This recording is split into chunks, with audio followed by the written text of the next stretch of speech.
Okay, so let's move on to local storage. We've been talking about it, so hopefully you have at least an idea why we need it is that our data is in volatile RAM. We could think about it that way, storage, so that when the browser, in this case, refreshes, it goes away. And when we turn off our computer, it goes away, of course. So we want to make it persist. And the reason we're doing this is we're simulating the real world environment of anytime we ask to use our data, 99%, I can imagine 100% of the time we want to store it somewhere that it persists so the user can see it later. Okay? So we're going to use local storage. Now I did have a little chat with chat about this and about, which is the best way to do it and are there concerns with using local storage, and there absolutely are. So what we're doing here is, I don't know, I wouldn't consider a hack, but local storage, right, is easy to use. It's synchronous. Right?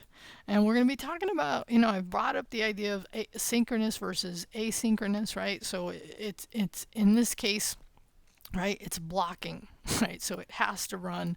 So, and if we do a lot of things with local storage, which we're not going to, but if you did, it would not be great.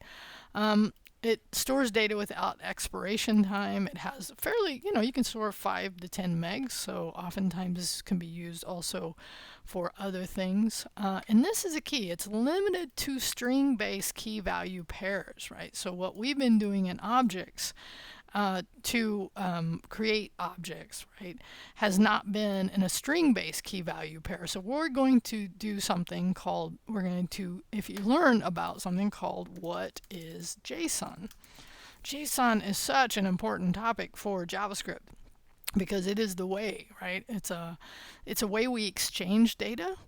Right? So it's easy for humans to read and machines to read. And so definitely do a little just research, and I should provide a link there as well because without JSON is a format that we can then make it much more accessible. And this is going to give us an example here of here's our object, right? And this is an object with a nested array.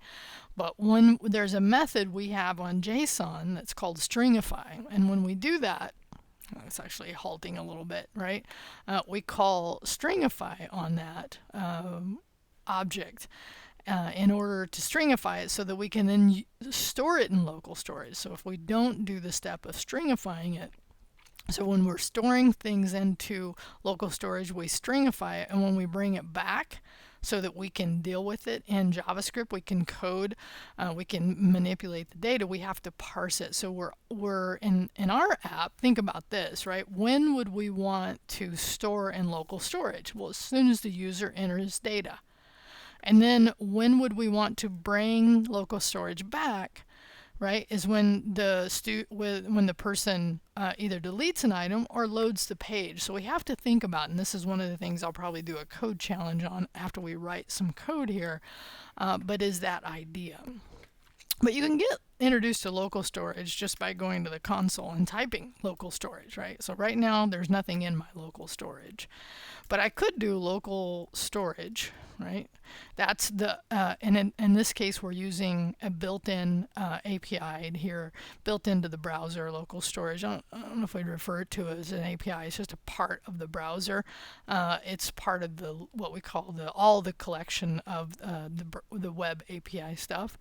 So then, and this, you already see some commands I've been doing here, but there's something called set item. And when you set item, you need a key and a value. Okay, so if I was to say demo, right, I'd need now the value. So let's just give it, right, name, Rio, right? So an object, and then we would do that, right? So if we do it like this, we set that item, right? What did I forget? Oh yeah, what did I forget? I forgot the quote right there. Okay, when we do it like this and we go back and hey, say show me, right, now show me this, it's like, oh yeah, okay, this is when we see object, we know that somehow it can't display it, and it's because we forgot to stringify it. We didn't forget, I just didn't show you, right? So we would need to stringify that value before we store it into local storage, and then we would need to parse it to get it out. Okay, so if I was to say, you know, like const new object equal, and then I would just copy, or I'd just do, okay, here's my object, right, my name,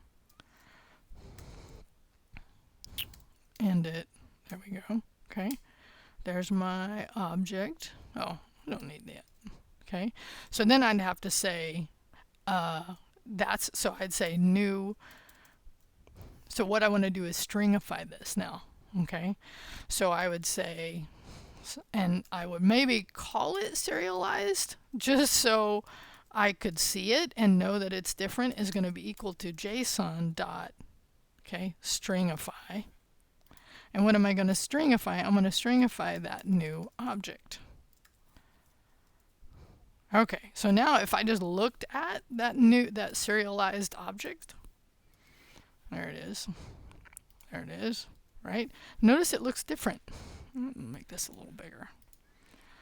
Okay, it's all wrapped in a string, and then the keys and the values. So if we actually had values here, they are not stringified, but anything that's not a integer or you know, what we call floating points, then but everything else would be stringified. So now if I wanted to, I could say local storage. And the reason I'm showing you here is that once we start writing them, I'm going to say set item. Okay. Now, when I set the item, I have to give it the key, right? And in this case, demo was already there, so I'll say demo 2. Right? And now what's the value I want to store in local storage? And I would say serialized object. Okay. Cool. Now, could I just go look at local storage now? I absolutely could, right? So now, okay, so demo 2 is now, okay, that's right. This one is not, because I didn't stringify it. And when I want to bring it back, then I have to parse it. I have to do it the other way around. But let me show you as well in here, is that under application, you can also see these values in here under application, okay? So when I'm in here, I can see demo. I can see demo 2. Again, you can see the difference here when we stringify it, okay? So then I could say new object 2 is going to be equal to, right?